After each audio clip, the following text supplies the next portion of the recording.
Nathanael of Canaan in Galilee, the sons of Zebedee, and two others of his disciples. Simon Peter said to them, I am going fishing. And they said to him, we will go with you. And they went out and got into the boat. But that night they caught nothing. And just after daybreak, Jesus stood on the beach. But the disciples did not know that it was Jesus. Jesus said to them, children, you have no fish, have you? And they answered him, no. He said to them, cast the net to the right side of the boat, and you will find some. So they cast it, and now they were not able to haul it in because there were so many fish. That disciple whom Jesus loved said to Peter, it is the Lord. And when Simon Peter heard that it was the Lord, he put on some clothes, for he was naked, and he jumped into the sea. But the other disciples came into the boat, dragging the net full of fish, for they were not far from the land, only about 100 yards off. When they had gone ashore, they saw a charcoal fire there with fish on it and bread. And Jesus said to them, bring some of the fish that you have just caught. So Simon Peter went aboard and hauled the net ashore, full of large fish, 153 of them. And though there were so many, the net was not torn. And Jesus said to them, come and have breakfast. Now none of the disciples dared to ask him, who are you? Because they knew it was the Lord. And Jesus came and took the bread and gave it to them, and did the same with the fish. This is now the third time that Jesus appeared to the disciples after he was raised from the dead. And when they had finished breakfast, Jesus said to Simon Peter, Simon, son of John, do you love me more than these? And he said to him, yes, Lord, you know that I love you. Jesus said to him, feed my lambs. A second time, he said to him, Simon, son of John, do you love me? He said to him, yes, Lord, you know that I love you. And Jesus said to him again, tend my sheep. He said to him a third time, Simon, son of John, do you love me? Now Peter felt hurt because he said to him the third time, do you love me? And he said to him, Lord, you know everything, and you know that I love you. And Jesus said to him, feed my sheep. Very truly, I tell you, when you were younger, you used to fasten your own belt and go wherever you wished. But when you grow old, you will stretch out your hands, and someone else will fasten the belt around you and take you where you do not wish to go. He said this to indicate the kind of death by which he would glorify God. After this, he said to him, follow me. Thus ends the reading of our gospel. During the season of Easter, the Old Testament reading is replaced by readings from the book of Acts. Today's reading which we didn't read, is from Acts 9, chapter 9, verses 1 through 6. I mention this because it begins in a similar way as our gospel reading. It begins by saying, meanwhile. Now that might sound familiar if you watch Stephen Colbert. He has a section called Meanwhile. Not quite the same, but our gospel reading from John 21 begins in verse 1 by saying, after these things, or in other words, later. And then in verse 15, it says, and when they had finished breakfast, or after breakfast. There's also a similar statement in verse 4, just after daybreak, or after daybreak. The scene is being set. We hear today about the fourth resurrection meeting of Jesus with the disciples. The first one, remember, was with Mary. The second one was with the disciples in the upper room or in the room or house, whichever version you read. The third is with Thomas and the others. And the fourth is with the disciples now on the beach. I kind of like the beach one. I don't know about you. The disciples have gone back to what some of them had done prior to accepting Jesus' original call to them, to him, the crucifixion and the resurrection. And they've gone back to doing fishing. What else were they to do? Their leader, their master, their teacher was gone. But Jesus comes upon them along the Sea of Galilee, standing there. They don't recognize him at first. Then Jesus speaks something like they've heard in earlier times when they were with Jesus. You've got no fish? Go try again, only this time on the other side of the boat. Remember way back when they were casting their nets and they caught nothing all night and he sent them back out and said, throw your nets in again?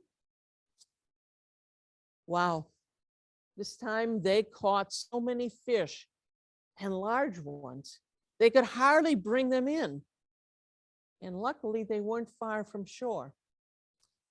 Then the one whom we've heard about the last several weeks, the one who Jesus loved, turns to Peter and says, it is the Lord. Now, while the disciples were bringing the boat and fish into shore, putting the nets up and counting the fish, because they still had to pay taxes on each of the fish that they caught, Jesus had started a charcoal fire on the beach. And taking some fish and also bread, he had started cooking. And he invites them to breakfast, to come and eat breakfast with him, a breakfast cookout on the beach. That sounds like fun. Following breakfast, Jesus then revisits what it is to be involved in discipleship, to be a disciple. You remember when Jesus first called the disciples to come and follow him in John 1, they were called into something they didn't understand. And they first were called and didn't understand anything really up until the Garden of Gethsemane. And then they still didn't have a clue what discipleship was. That whole time period, Jesus was teaching them how to be and what the message was that they were to continue to proclaim. Besides, this is now the post-resurrection, and they're still maybe a little dumbfounded, so to speak, about these appearances of this resurrected Jesus, yet alone what Jesus is trying to help them understand and learn what's next for them. You see, there's no way they could have understood this experience that they've been going through since the arrest, crucifixion, or resurrection, because they didn't understand it then, and quite frankly, probably are still pretty confused here on this beach. And come to think about it, knowing all that we know here today, don't many of us have a hard time understanding parts of this, if not all? Do we understand what resurrection really is about? Don't we struggle to understand not only the resurrection, but also these 4 visitations which follow?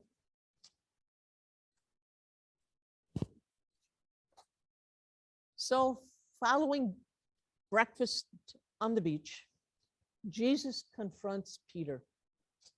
Jesus asked Peter, do you love me? Not once, but 3 times. And Peter answers 3 times, with each being a little more agitated. Probably wondering, doesn't Jesus believe me? Did I fail Jesus that much that he doesn't trust me? I know I failed Jesus earlier and I feel really ashamed and I turned on Jesus, but I feared for my own life more than about my friend, my teacher. But soon we learn it's not about Peter's failing as a disciple during the hard, frightful times of the arrest, crucifixion, and resurrection. After all, much of that was already determined to happen, and for Peter and the others, based out of fear. This is about Peter's inability to see what it meant to be a disciple. Think about it. In the Gospel of John, when confronted about his relationship with Jesus, Peter doesn't say, "No, I don't know him." When asked, "Aren't you one of his disciples?" Again, Peter says, "I am not." And again, when they said to Peter, "Surely we saw you in the garden with him," Peter says, "No, you didn't." Those are some of the items of shame and guilt that Peter's living with at this time. And that repeated question that Jesus asked him aggravated and brought up so much guilt for Peter. Maybe Peter feels Jesus is scolding him for turning on Jesus in the time of need. Whatever it is, Peter has some emotional feelings squirting out when Jesus asks the question repeatedly. Maybe from his own feelings of failing Jesus, of having done something wrong, of not being there for his master, leader, his friend.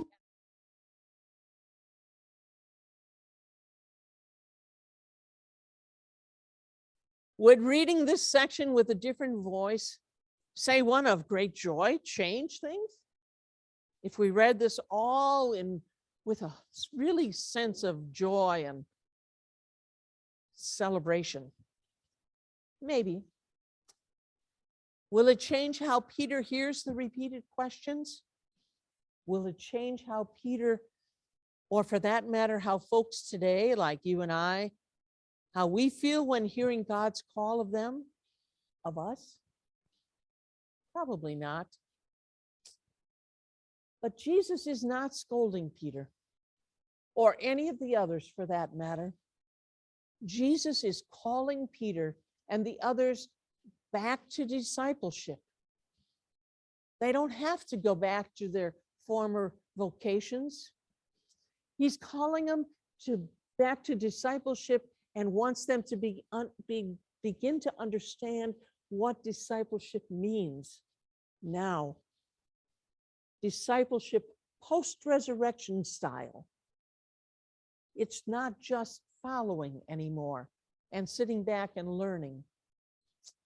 It's now their role as disciples to go out from the seashore and begin sharing the messages Jesus taught them, of telling the story of God's love and God's faithfulness, even amidst our worst days.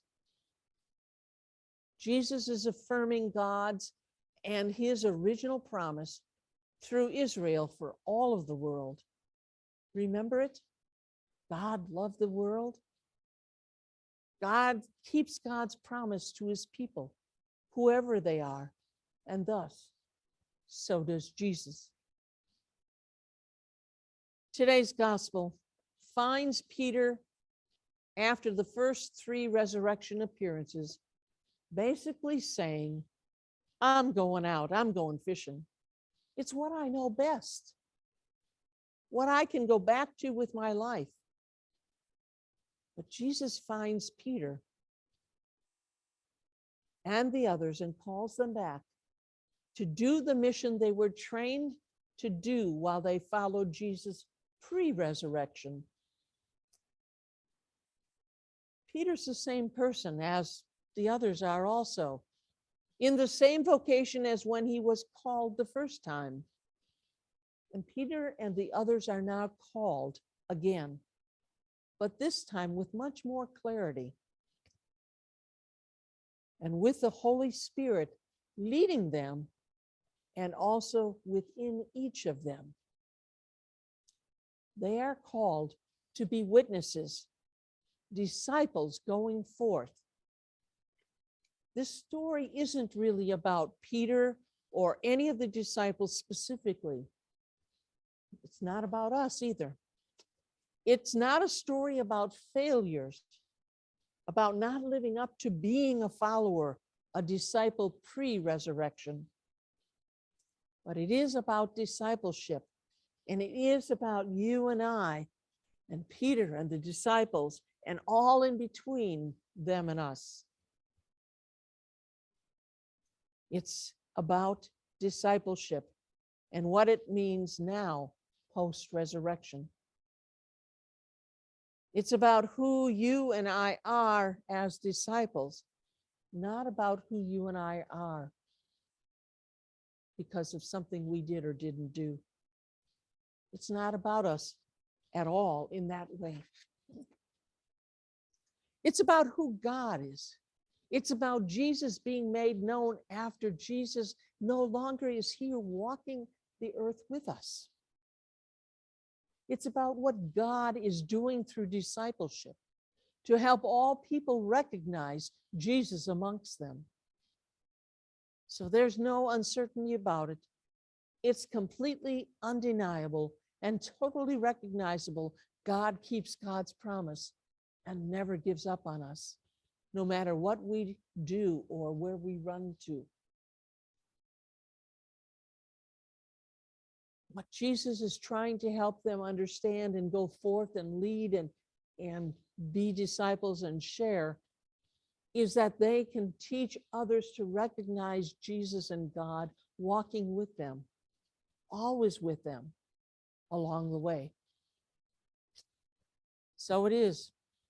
Jesus calls the disciples to go feed my sheep, to go and care for creation, not only the things growing out of the ground and the critters walking and running and flying and swimming in it, but also the people. How come? How come Jesus is asking that? It's simple. If you think about it, Jesus says it because you say you love me. You say you love me. And if you mean what you say, then go do it. Do it because of my love for the Creator, demonstrated through your caring for all creation. This is the message the Gospel of John has been telling us all along. See God's call to us, God's action, and recognize God doesn't give up on us. And that is the good news. It's the love language spoken earlier in John. You know, love one another as I've loved you. To do this allows the love of God and Jesus' experience to be shared over and over and over again, person to person, year after year, day after day, in Jesus' physical absence. All of this follows the breakfast on the beach after they caught 153 fish. Sustaining food, sustaining relationship, sustaining discipleship, sustaining love. This morning, Jesus invites Peter as Jesus invites us to instead say, I am of this world. I am a follower of Jesus. I am a feeder of Jesus' sheep. I am a leader in the way Jesus calls me to be. I am a disciple, called to go forth and share the love of Jesus. Whatever way I'm called, to share with neighbors,